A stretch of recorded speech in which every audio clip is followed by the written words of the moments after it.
ज्योग्राफी.in को सब्सक्राइब करें तथा चैनल के सभी अपडेट्स पाते रहने के लिए बेल आइकन दबाएं। नमस्कार मित्रों, कुंभ पर जिस निबंध को हमने डिस्कस किया था उस पर आप लोगों की स्वागत योग्य प्रतिक्रियाएं प्राप्त हुई हैं। तो अब हम चलते हैं एक ऐसे टॉपिक पर जो न सिर्फ इस बार की परीक्षा के लिए उपयोगी और महत्वपूर्ण है और न सिर्फ इस परीक्षा के लिए महत्वपूर्ण है, अपितु आप कहीं भी लिखें, किसी भी स्तर पर लिखें, पीसीएस अपर में लिखें, लोक सेवा आयोग की परीक्षा हो, संघ लोक सेवा आयोग की परीक्षा हो या आरओ एआरओ, हर दृष्टिकोण से महत्वपूर्ण है। तो चलते हैं हम आज के हमारे लेक्चर का जो विषय है वो है नारी सशक्तिकरण या महिला सशक्तिकरण। महिला से संबंधित कोई भी निबंध किसी भी प्रकार से घुमा फिरा करके आए, आप आज के लेक्चर के बाद और इससे जुड़े हुए लेक्चर्स को देखने, समझने और पढ़ने के बाद निश्चय ही आप इस पर निबंध लेखन करने में सफल हो पाएंगे, एक अच्छा निबंध आप तैयार कर पाएंगे। तो चलते हैं, हम चर्चा करते हैं कौन से महत्वपूर्ण आयाम हैं, किन मुद्दों को छूना चाहिए। बहुत संवेदनशील और बहुत ही अहम मुद्दा है, जीवन की आपकी सोच को भी प्रभावित करता है, सोच को भी निर्मित करता है। तो देखते हैं कि क्या लिखा जाना चाहिए महिला सशक्तिकरण पर, क्या बातें होने चाहिए। तो सबसे पहले प्रस्तावना, अगर कुछ भी ऐसा मुद्दा आता है तो सबसे पहले प्रस्तावना महत्वपूर्ण होती है। यद्यपि यह निबंध के टॉपिक पर और शीर्षक पर निर्भर करेगा, उस हिसाब से आप तय करेंगे, फिर भी हम महिला सशक्तिकरण ही अगर एक शीर्षक मान के चलें तो उसकी प्रस्तावना क्या होनी चाहिए, एक आपके लिए एक उदाहरण के रूप में मैं बताने जा रहा हूँ। तो सबसे पहली बात कि हमारे समाज की आधी आबादी की स्थिति हमें क्या अनुभव कराती है। आधी आबादी का जो दर्जा है जीवन के प्रत्येक क्षेत्र में, वह हमें विवश करता है इस पर, इस ओर दृष्टि डालने के लिए। और ऐसा सिर्फ भारतीय समाज में ही नहीं है, ऐसा विश्व के सभी समाजों में है, जहां हमारे आधी आबादी, मानवीय समाज का जो आधा हिस्सा है वो पिछड़ा हुआ है। जीवन के प्रत्येक क्षेत्र में, हर आयाम में, सामाजिक, राजनीतिक, शैक्षणिक, सभी क्षेत्रों में पिछड़ापन है। मित्रों, ये जो शब्द है पिछड़ापन, इसे आप कोई साधारण शब्द ना माने, इसके बहुत गहरे निहितार्थ हैं, लेकिन आपके दिमाग में ये छवि अंकित हो इसलिए हमने इसका प्रयोग किया है। विश्व के सभी समाजों में स्त्री और पुरुष के बीच, यानी हमारे अपने आधे हिस्से के बीच एक बड़ी खाई दिखती है, एक लंबा अंतराल दिखाई पड़ता है। और यह अंतराल किसी एक क्षेत्र में नहीं है, जीवन का हर वो क्षेत्र जो मनुष्य के लिए आवश्यक है जीवन जीने के लिए, हर उस क्षेत्र में हमारी आधी आबादी कहीं दूर दिखाई पड़ती है। आवश्यकताओं, सुविधाओं, ज़रूरतों, विकास के अन्य मामलों में बहुत पीछे और अलग दिखाई पड़ती है। खासकर भारतीय समाज के संदर्भ में यह विशेष प्रासंगिक है। और यह स्थिति सिर्फ भावनाओं और कथनों में नहीं है, आंकड़े भी इस पर बोलते हैं। जेंडर गैप इंडेक्स एक रिपोर्ट है जिसमें कि भारत का स्थान 108वां है। यह तमाम ऐसे मानकों के आधार पर तैयार किया गया, यानी कि विश्व के जो समस्त देश, उसमें 108वां स्थान हमारा पड़ता है। इससे समझ में आ सकता है कि वास्तविक स्थिति क्या है, यह और भी अधिक गंभीर है। एक तरफ जहां यह कहा जाता है कि नारी तुम श्रद्धा हो, वहीं महादेवी कहती हैं कि नीर भरी दुख की बदली। एक अंतर्द्वंद है। एक तरफ समाज सिद्धांतों में कहता है कि नारी तुम श्रद्धा हो, श्रद्धा की वस्तु हो, वहीं दूसरी तरफ वास्तविकता यह है कि नारी नीर भरी दुख की बदली है। तो हम इस दुख की बदली और श्रद्धा के बीच का जो अंतर्द्वंद है, जीवन के हर क्षेत्र में उसे पीछे धकेले हुए है, पीछे रखे हुए है। क्या सोचते हैं आप, इस स्थिति में आगे बढ़ पाएंगे, प्रगति हो पाएगी, क्या समाज विकास कर पाएगा? शायद नहीं। इसलिए ये नारी के सशक्तिकरण का प्रश्न उठता है। ये सशक्तिकरण, ये समानता नारी की नहीं, हमारे समाज की समेकित रूप से है। तो इसलिए नारी सशक्तिकरण पर बात की जानी चाहिए। तो इस प्रकार आप प्रस्तावना कुछ इन शब्दों से मिला जुला कर निर्मित कर सकते हैं और एक अच्छी प्रस्तावना आपकी तैयार हो सकती है। इसकी आप तैयारी बता सकते हैं। तो ये मुद्दे आप डिस्कस करें। तो पहला जो सवाल उठता है, महिला सशक्तिकरण व्यवहार में आप अत्यधिक प्रयोग करते हैं। सशक्तिकरण होना चाहिए, वुमेन एम्पावरमेंट होना चाहिए, नारी सशक्तिकरण होना चाहिए, लेकिन वास्तव में हम इसका अर्थ नहीं समझ पाते हैं कि सशक्तिकरण है क्या, एम्पावरमेंट का मतलब क्या होता है। और कई बार हम कुछ चीज़ें जानते भी हैं लेकिन कम समय और स्थान में प्रभावी रूप से हम लिख पाने में सक्षम नहीं होते हैं। तो इसके बारे में बहुत सी बातें हैं, लेकिन तीन इस पर मुख्य अंग्रेजी भाषा के जो 3 अक्षर हैं, 3 की टर्म्स हैं, उससे आप पूरे सशक्तिकरण के परिदृश्य को खींच सकते हैं। मैंने आपके लिए ये सामग्री प्रस्तुत की है। अंग्रेजी भाषा के ट्रिपल एस, इन 3 एस में सशक्तिकरण की संक्षिप्त परिभाषा और परिदृश्य निहित है। पहले एस का मतलब है सेल्फ रेस्पेक्ट, इसका अर्थ है स्वयं के लिए सम्मान। सशक्तिकरण क्या है? तो जब स्त्री स्वयं के लिए सम्मान अनुभव करे। आप देखिए कि हमारे समाज में एक माँ जो स्वयं स्त्री होती है, एक बेटी जो खुद स्त्री होती है, इसके एक बहू जो स्वयं स्त्री होती है, इसके बाद भी वो पुत्री की कामना नहीं करती, बेटी की चाह नहीं रखती, यानी महिला होने पर स्वयं ही सम्मान का अनुभव नहीं होता। तो पहली स्थिति है कि वो स्थिति आ जानी चाहिए जब नारी होने पर सम्मान का अनुभव हो। अपने लिए खुद में सम्मान उत्पन्न होना ही नारी सशक्तिकरण है। दूसरा है सेल्फ रिलायंस, स्वयं के लिए भरोसा, खुद पर आत्मविश्वास, ये भरोसा हो जाना कि मैं अपने में निर्भर हूँ, मुझे कुछ आवश्यकता नहीं है, किसी भी कार्य को मैं कर सकती हूँ। अवनी चतुर्वेदी ने अगर MiG-21 विमान उड़ाया है तो आज उस भरोसे का ही फल है, वरना उन हवाओं के ऊपर जा कर के इस फाइटर जेट को उड़ाना बहुत अधिक भरोसे की मांग करता था। तो सेल्फ रिलायंस का मतलब है स्वयं पर भरोसा। और तीसरा यस है सेल्फ डिपेंडेंट, आत्मनिर्भर हो जाना, वह स्थिति आना जहां उसकी आवश्यकताओं की पूर्ति के लिए मायके में पिता और ससुराल में पति की आवश्यकता न रह जाए और बुढ़ापे में बेटे की। इन सारी कल्प विकल्पों की स्थितियों को समाप्त कर देना होगा। नारी तुम श्रद्धा हो, लेकिन श्रद्धा से कहीं बढ़कर नारी तुम शक्ति हो तक हमें पहुंचाना है। सशक्तिकरण का अर्थ ये है, श्रद्धा से सशक्तिकरण की यात्रा हमें करवानी है और 3 यश की स्थितियां निर्मित करनी होगी। स्वयं के लिए सम्मान, स्वयं के पर भरोसा और स्वयं पर निर्भरता। इन 3 यश के माध्यम से आप जो है नारी सशक्तिकरण को अर्थ को स्पष्ट कर सकते हैं। ये 3 परिस्थितियां कैसे निर्मित की जाएं, क्या क्या उपाय किए जाएं, वही सशक्तिकरण है। तो सवाल यह है कि सशक्तिकरण की आवश्यकता है क्यों, क्या ज़रूरत पड़ रही सशक्तिकरण की। तो इसके अंतर्गत हम विविध बिंदुओं में देखेंगे। हमने बताया अपनी प्रस्तावना में आपने, तो सशक्तिकरण के इन 3 अर्थों को जब आप बताएंगे 3 शब्दों में सशक्तिकरण क्या है, इसे आप परिभाषित कर सकते हैं। स्वयं के लिए सम्मान, स्वयं पर भरोसा और स्वयं पर निर्भरता। सवाल ये है कि सशक्तिकरण की या एम्पावरमेंट की आवश्यकता क्यों है, हमें इसकी आवश्यकता क्या है इस शब्द को। तो इसको विभिन्न भागों में हम देखते हैं। सबसे पहले समाज, सशक्तिकरण की ज़रूरत इसीलिए है क्योंकि समस्या विद्यमान है, तकलीफ़ है, कहीं दिक्कत है, तभी सशक्तिकरण की ज़रूरत है।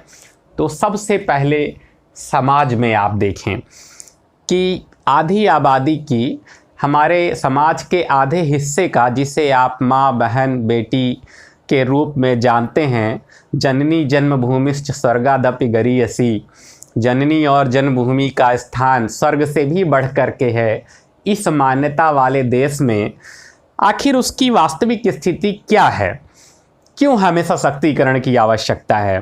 तो सबसे पहले आप समाज पर नज़र डालें कि समाज में उसकी स्थिति या दशा है कैसी, क्यों हमें सशक्तिकरण की आवश्यकता है, ज़रूरत क्या है। आप समाज पर दृष्टि डालें तो सबसे पहली बात तो हृदय विदारक दृश्य है। मित्रों ये तो भयावह है। अगर आप समाज पर नज़र डालें तो ये मैं जिस शब्द पर बात कर रहा था पिछड़ापन, पर्याप्त नहीं है। जिस वंचना, जिस भेदभाव का शिकार है स्त्री, नारी, महिला, वो स्थितियां भयावह हैं। सबसे पहली बात तो ये है कि हमारे समाज में एक परंपरा है, एक ऐसी विचारधारा व्याप्त है कि पुत्री या बेटी या नारी या महिला जिस भी रूप में आप देखते हैं वो पैदा ही ना हो, उसका जन्म ही ना हो। और यही कारण है कि भ्रूण हत्या जैसी समस्याएं हमारे समाज में विद्यमान हैं। क्यों भ्रूण हत्या हो रही है? क्योंकि हम चाहते ही नहीं हैं इस नारी को, बच्ची को, बालिका शिशु को हम आने ही नहीं देना चाहते हैं। संसार देखे, वो समाज देखे, और इसके लिए भ्रूण परीक्षण जैसी तमाम तकनीकें हमने विकसित कर रखी हैं। विज्ञान का भी क्या कहें, जिसने भले के लिए मानव के सुख सुविधा के लिए अनेक संसाधन आविष्कार किए हैं, तो उसने ऐसी तकनीकें विकसित कर रखी हैं। आज के दौर में मनुष्य जितना आगे जाता जा रहा है, ये समस्याएं उतनी आगे बढ़ती जा रही। किसी समाज में ऐसा हुआ करता था कि बेटियां पैदा होती थीं, बहुत से समाजों में, राजस्थान वगैरह में परंपरा रही, तो लोग उन्हें मार दिया करते थे। और जब हमारा विकास होता जा रहा जहाँ पे, तो हम ये पता कर रहे हैं गर्भ में कौन है, परीक्षण पर हम जोर दे रहे हैं, उसके बाद उसे गर्भ में ही समाप्त कर दे रहे हैं। तो आज के वर्तमान समाज की स्थिति ये है कि हम उसे पैदा ही नहीं होने देना चाहते। सबसे गंभीर समस्या तो यही है। और किसी तरह अगर पैदा हो गई तो पैदा होने के बाद हम ऐसी परिस्थितियां उत्पन्न करते हैं कि वो जीवित ही न रहे। कहीं कहीं तो हम लोग सुनते हैं कि विष को का चटा करके जीभ में, या कुछ ऐसे घातक रासायनिक पदार्थ जिससे कि उसकी पैदा होने के बाद मृत्यु हो जाए। तो ये है हमारे समाज की दशा। और अगर पैदा हो जाती है, किसी तरह बड़ी हो रही है, तो समाज के प्रत्येक क्षेत्र में जो पोषण हम बच्चों को देते हैं, लड़कों को देते हैं, लड़कियों को वो पोषण नहीं प्रदान करते। यानी उसका विकास ना हो। अगर हो गई है तो उसका विकास ना हो, विकसित ना हो पाए। फिर वो कोई भी क्षेत्र हो, अगर हम कहीं किसी तरह से बीमार पड़ गई तो जितना ध्यान हम बालक पर देते हैं, लड़के पर देते हैं, उतना लड़की पर नहीं देते। और इसका उदाहरण आप देख सकते हैं, तथ्यों में भी दिखाई पड़ रहा है। लिंगानुपात स्वतंत्रता के बाद से ही लगातार गिरता रहा। केवल 2011 और उसके पहले की जनगणना में कुछ सुधार हुआ है, न्यूनतम सुधार है, उसे हम कोई बहुत स्वागत योग्य नहीं मान सकते। ठीक है, आशा की किरणें हैं। और चाइल्ड सेक्स रेशियो, बालिका शिशु लिंगानुपात पर तो स्थिति बिल्कुल ही भयावह है। ये तो पूरे समाज को मंथन करने की ज़रूरत है कि आगे क्या होने वाला है। अगर शिशु लिंगानुपात घट रहा है तो इसका अर्थ है कि अभी ये स्थितियां और विषम और विशद होने वाली हैं। तो समाज का तो दायरा ये है, गिनाया नहीं जा सकता कहाँ कहाँ भेदभाव का शिकार हो रही है नारी, महिला, स्त्री। समाज में हर क्षेत्र में, जिधर भी सामाजिक जीवन में आप नज़र डालेंगे, वहाँ वहाँ आपको दिखाई पड़ेगा कि स्त्री के साथ किस स्तर का भेदभाव है। तो बिंदुवार आप 2-3 बिंदुओं के अंतर्गत दिखा सकते हैं कि समाज में पिछड़ापन है। राजनीति में आप देखेंगे तो महिलाएं कितनी हैं, बहुत न्यूनतम उदाहरण आपको प्राप्त होंगे। जो कुछ महिलाएं आपको दिखाई पड़ रहा है, चाहे वो पश्चिम बंगाल के मुख्यमंत्री ममता जी हों, चाहे पूर्व मुख्यमंत्री उत्तर प्रदेश की रही हों, या उमा भारती रही हों, या और भी नेत्रियां रही, सुषमा स्वराज जी, ये गिनती की महिलाएं हैं 1.25 अरब की आबादी में। इन्हें हम वास्तविक स्थिति नहीं मान सकते हैं। और इन्होंने भी जीवन में लंबा संघर्ष किया है, बहुत त्याग किया है। ये सामान्य अवस्था नहीं। तो राजनीति में जो उनकी जो भागीदारी है वो अत्यंत कम है, उनका प्रतिनिधित्व कम है। कैसे दूर होगा, कौन उनकी बात सुनेगा जब उनकी बात कहने वाले लोग ही नहीं होंगे। इस अंतर को पाटना होगा। तो ये उनकी स्थिति है। प्रशासन का है कि प्रशासन में भी उनकी भागीदारी सीमित है, और सीमित होने की वजह से जो महिलाओं से संबंधित मुद्दे हैं हमेशा उपेक्षा का शिकार होते हैं। यदि आप देखते हैं बलात्कार जैसी घटनाएं सामने आती हैं, अगर दहेज हत्या जैसी घटनाएं सामने आती हैं, चाहे कार्यस्थल पर यौन शोषण का मामला हो, सेक्सुअल हरासमेंट का मामला हो, जिसमें कि सुप्रीम कोर्ट को विशाखा गाइडलाइंस जैसी केस में फैसले देने पड़ते हैं, भंवरी देवी केस के नाम से भी जिसे जानते हैं। तो चाहे ये जो समस्याएं हैं ये कहीं न कहीं प्रशासनिक संवेदनहीनता का परिणाम है। तो ये स्थिति मौजूद है। आर्थिक रूप से आप देखेंगे तो मायके में पिता, भाई, ससुराल में पति, वृद्धावस्था में बेटे पर निर्भर है, पाई पाई के लिए मोहताज हो जाती है यही स्त्री, नारी, महिला। तो अगर उसकी दुर्दशा का, उसकी उपेक्षा का कोई कारण है तो उसकी आर्थिक पर निर्भरता भी बहुत अहम बिंदु है। मित्रों, आप जरूर इसका उल्लेख करें। महिला से संबंधित कोई भी निबंध लिखते समय आर्थिक पहलू को जरूर लिखें, क्योंकि आर्थिक तत्व ऐसा है जो बहुत सी चीज़ों को निर्धारित करता है। तो कहीं न कहीं उसकी समस्याओं की, उसके पिछड़ेपन का, उसकी दिक्कतों का और उसकी तकलीफ़ों का एक वजह जो है ये भी है, आर्थिक कारण भी है। तो आप इस पर भी बताएं। तो इन क्षेत्रों में महिलाओं को की स्थिति पिछड़ी हुई है। कानूनी रूप से भी प्रावधान तो हमारे पास विद्यमान हैं, कुछ प्रावधान तो ऐसे जो पूरी तरह पुरुषों की तरफ झुके हुए हैं।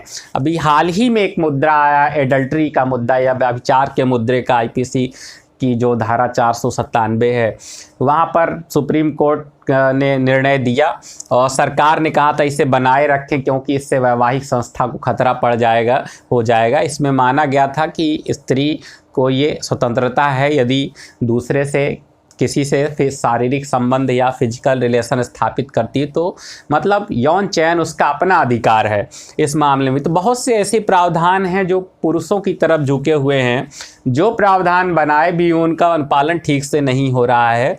तो घरेलू महिला हिंसा अधिनियम ये तमाम विद्यमान है। तो ये स्थिति है जीवन के प्रत्येक क्षेत्र में, चाहे वो समाज हो, चाहे वो राजनीति हो, चाहे वो प्रशासन हो, चाहे वो आर्थिक क्षेत्र हो, चाहे वो कानूनी क्षेत्र हो, जीवन के हर एक क्षेत्र में स्त्री की दशा पिछड़ी हुई है। उसे विभेदों का सामना करना पड़ता है, यहाँ तक कि सांस लेने के लिए भी उसे अपनी सारी क्षमताओं को, सारी ऊर्जा को लगा देना पड़ता है। और विकास की तो बात ही आप छोड़िए। तो आप इन बिंदुओं के अंतर्गत बताएंगे कि सशक्तिकरण की आवश्यकता क्यों है। ये आप एक मोटा टॉपिक भी है, इसको ओवरऑल भी कह सकते हैं कि वर्तमान में नारी की दशा क्या है। तो अगर मैं सिर्फ ऐसा आपसे कहता तो आपको बहुत सी लाइनें और पॉइंट्स याद करने पड़ते, आपको रटना पड़ता निबंध को।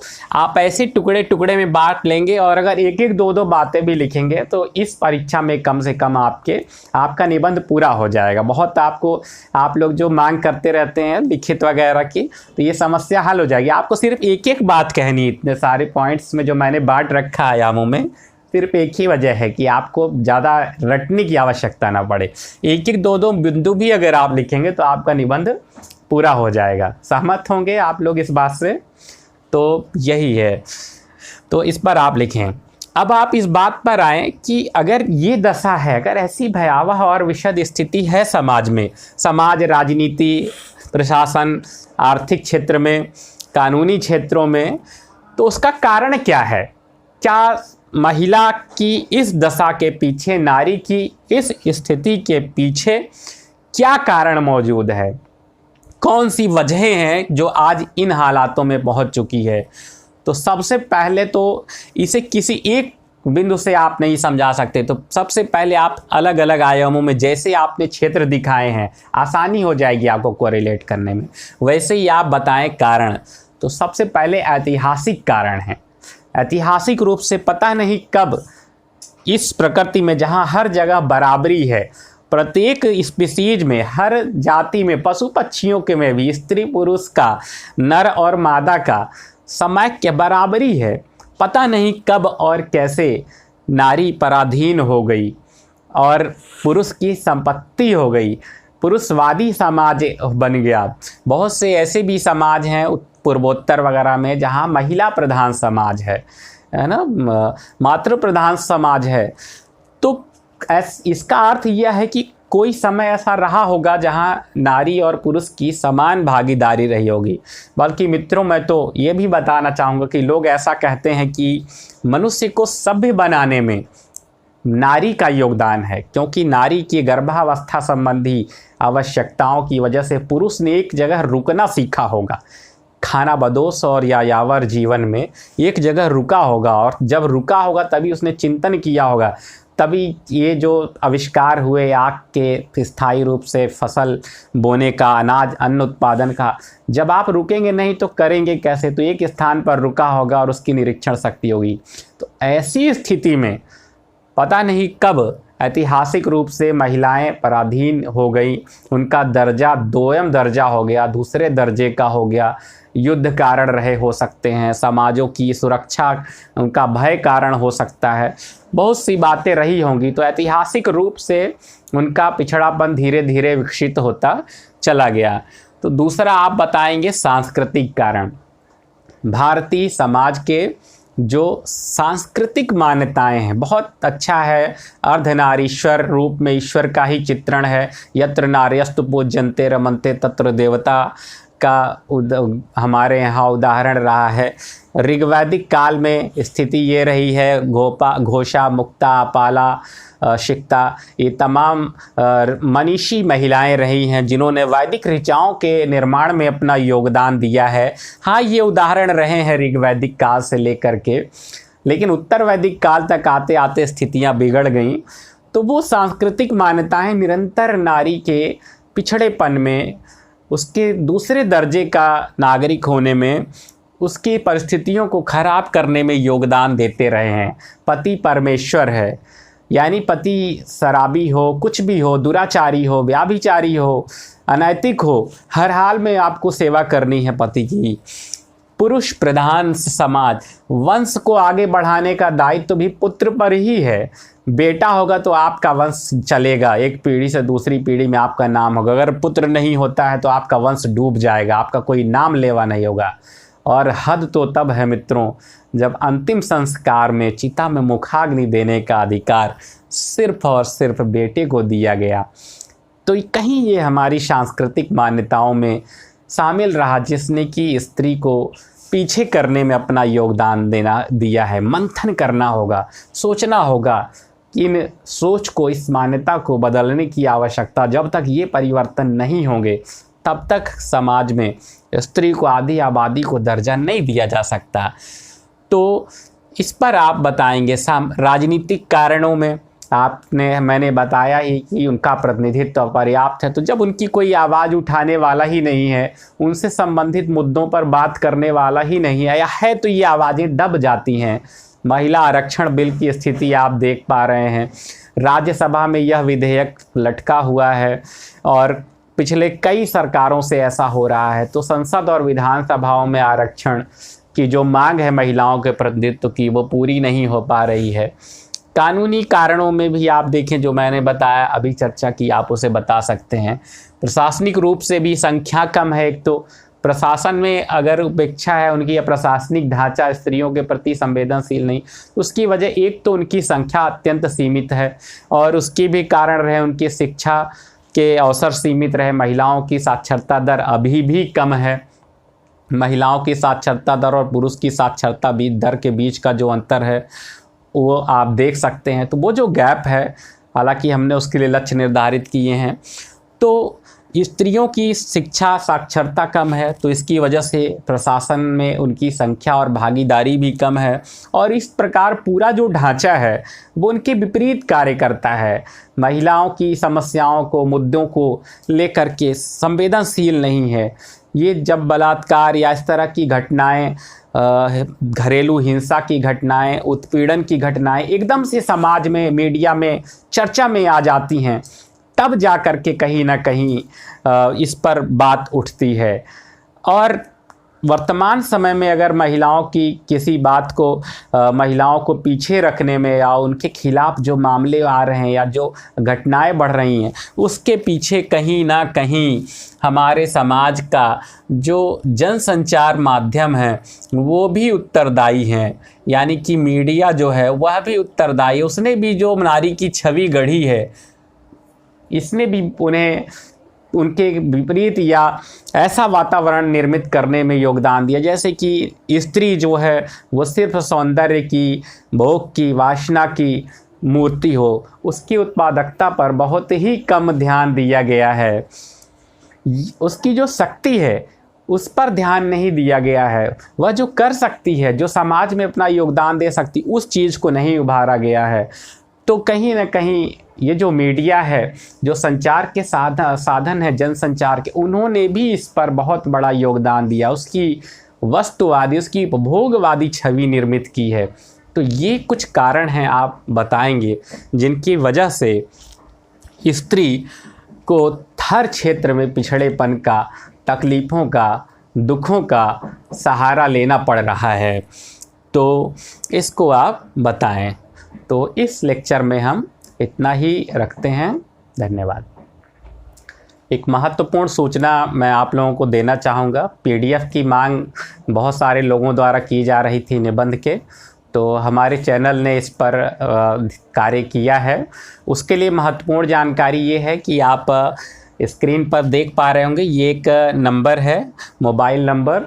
तो आप अपना फ़ोन नंबर इस पर सेंड करें, मैसेज करें, तो एक ग्रुप बना दिया जाएगा इस नंबर के द्वारा व्हाट्सएप पर, और फिर उस पर आप लोगों को पीडीएफ उपलब्ध करा दिया जाएगा। तो एक व्हाट्सएप ग्रुप बनेगा, तो आप लोग अपने अपने नंबर्स को इस पर मैसेज कीजिए व्हाट्सएप नंबर पे, और एक ग्रुप के माध्यम से आपको पीडीएफ उपलब्ध कराई जाएगी। और इस प्रकार आपकी चिर प्रतीक्षित जो मांग है वो पूरी हो जाएगी इन सारे निबंध का। लेकिन ये है कि वीडियो अपलोड करने के 1-2 दिन बाद आपको पीडीएफ उपलब्ध होगी, क्योंकि हम कोई पहले से प्रिपेयर्ड कट कॉपी मटेरियल नहीं रखते हैं, सब कुछ नवीन सृजित है। तो 1-2 दिन बाद आपके पास पहुंचेगा पीडीएफ। तो आप इस प्रक्रिया को फॉलो कर सकते हैं। आपकी सुविधा के लिए ये नंबर उपलब्ध कराया गया है स्क्रीन पर, और देख पा रहे होंगे आप। धन्यवाद।